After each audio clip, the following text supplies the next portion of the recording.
নমস্কার, জয়শ্রী গণেশ। আপনাদের প্রত্যেককে জানাই স্বাগতম আজকের বিশেষ পর্বের অনুষ্ঠানে। তুলা রাশিকে নিয়ে আলোচনা করব এবং আপনারা জানেন যে আমরা তুলা রাশির জাতক জাতিকাদের মূলত বেশ কিছু বাধা নিয়ে আলোচনা করব। যে বাধাগুলো কারেন্টলি আপনারা ফেস করছেন এবং এটিও জানার চেষ্টা করব সেই বাধা থেকে মুক্তি, সেই বাধা থেকে রিল্যাক্সেশন আপনার জীবনচক্রে কবে আসতে পারে। তো চলুন আলোচনাটি শুরু করা যাক। একটি ডিটেইলস আলোচনা করার চেষ্টা করি আমরা আজকের অনুষ্ঠানের মাধ্যমে। প্রথমেই বলি তুলা রাশির জাতক জাতিকাদের প্রথম বাধা হচ্ছে বন্ধু বাধা। বন্ধু বা শত্রু। শত্রুর বাধা বা বন্ধুর বাধাটা তুলার প্রচুর পরিমাণে বর্তমানে রয়েছে। এমনিতেও দেখুন সারাউন্ডিংস কমেছে তুলার। আগে এত শত মানুষের সাথে মিশতেন, আগে এত শত মানুষের সাথে যোগাযোগ আপনার ছিল। আপনি একটু খেয়াল করে দেখেছেন আপনার সারাউন্ডিংস কমেছে? আগে যেভাবে মানুষদের সাথে মিশতে পারতেন, আগে যত মানুষের সাথে আপনার অ্যাটাচমেন্ট ছিল, আগে যত মানুষের সাথে আপনার কমিউনিকেশন ছিল, আজকে গিয়ে আপনার সারাউন্ডিংস কিন্তু অনেকটাই কমেছে। দেখুন আমি সিম্পল কথা বুঝি। তুলা রাশির অনেকের সারাউন্ডিংস এমনিতেই এখন কম। তার উপরেও যারা আছে তারা যে খুব বিশ্বস্ত আমি মনে করছি না। বাধা অন্যতম কারণ হচ্ছে আপনার কিছু রিলেটিভস এবং কিছু এই ধরনের শত্রু। হয়তো ২-৫ জন ১০ জনের সাথে আপনি মেশেন দিন শেষে। কিন্তু এই ২-৫ জন ১০ জনের মধ্যেও আপনাকে নানা রকমভাবে ক্ষতি করার যে চেষ্টা চলছে, এটি কিন্তু অস্বীকার করার কোনো জায়গা নেই। তাই যে সমস্ত তুলা রাশির জাতক জাতিকাদের এই ধরনের প্রবলেমগুলো বারবার ফেস করছেন, এই ধরনের অশান্তিগুলো বারবার ফেস করছেন, আমি মনে করি তাদের একটু সুস্থ স্বাভাবিক ভাইবস আনার প্রয়োজনীয়তা আছে। তাতে পজিটিভিটির মাত্রাটা বাড়বে। এমনিতে যে প্রবলেমগুলো এখন আপনারা ফেস করছেন, সেই প্রবলেম থেকে বেরোনোর জন্য আমাদের অনেক রকম চেষ্টা করতে হবে এবং আমরা চেষ্টা করলে সমাধানযোগ্য জায়গা তৈরি করতে পারব। আমরা চেষ্টা করলে প্রবলেমটাকে সলভ করতে পারব। আপনার এই শত্রুজনিত প্রবলেম বা বন্ধুজনিত সমস্যাকে সমাধান করার জন্য প্রথমত আপনাকে যে জিনিসটা মেইনটেইন করতে হবে, যাদেরকে বিশ্বাস করছেন করুন, কিন্তু অন্ধবিশ্বাস নয়। কাউকে অন্ধবিশ্বাস তুলা এখন করবেন না। তাতে তুলার প্রবলেম বাড়বে, তাদের বাধা কিন্তু আরো বাড়বে। যদিও ধীরে, ধীরে আমি মনে করি দ্বাদশ এবং ষষ্ঠ থেকে রাহু কেতুর অ্যাক্সিসের পরিবর্তন, একাদশে কেতু গিয়েছে, খুব সিলেক্টিভ বন্ধু দেবে। বাট এই অ্যাক্সিসের পরিবর্তন অন্তত শত্রু ভাগ্য থেকে আপনাদের কিছুটা পজিটিভিটি দেবে বা বেটার টু সে শত্রুর যন্ত্রণা থেকে আপনাকে কিন্তু কিছুটা ভালো ফলাফল প্রোভাইড করতে পারে। তার অ্যাসিউরিটি বা তার সিওরিটি উভয়ই আছে। তুলা রাশির দ্বিতীয় সবথেকে বড় বাধা হচ্ছে তাদের ফাইন্যান্স।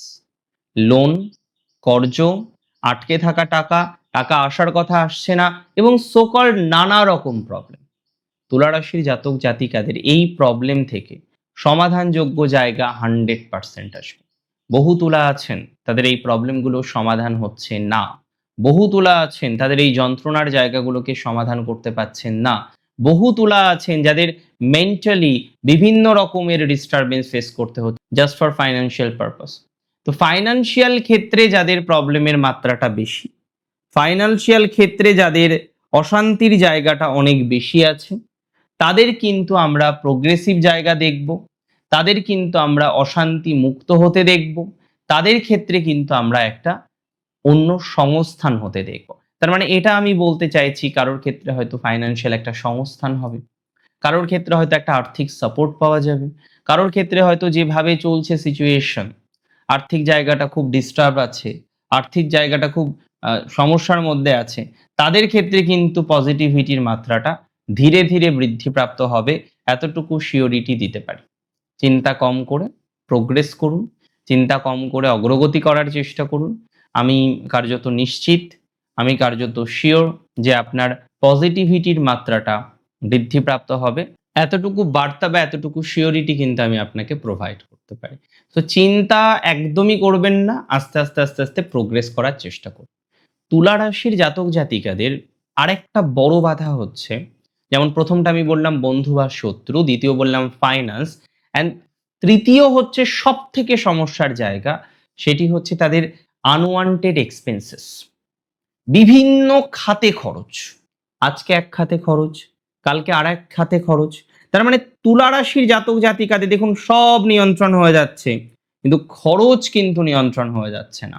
খরচ নিয়ন্ত্রণের যে জায়গাটা, এটা তুলাকে নিজেকে কিছুটা করতে হবে, এবং যেগুলো আনওয়ান্টেড, আনএক্সপেক্টেড খরচ, সেখানে তো কিছু করার নেই। How can control? How to control না? কিভাবে কন্ট্রোল করব? তো আমি মনে করি তুলা রাশির ক্ষেত্রে যাদের আনওয়ান্টেড বা আনএক্সপেক্টেড খরচ হয়ে যাচ্ছে, তাদের সেই খরচের মাত্রা থেকে অনেকটাই কিন্তু গ্রোথ বা অপরচুনিটিস আমরা পাবো। খরচ কমে যাওয়ার অবকাশ রয়েছে। অনেক ক্ষেত্রেই খরচের মাত্রাটা লাঘব হবে।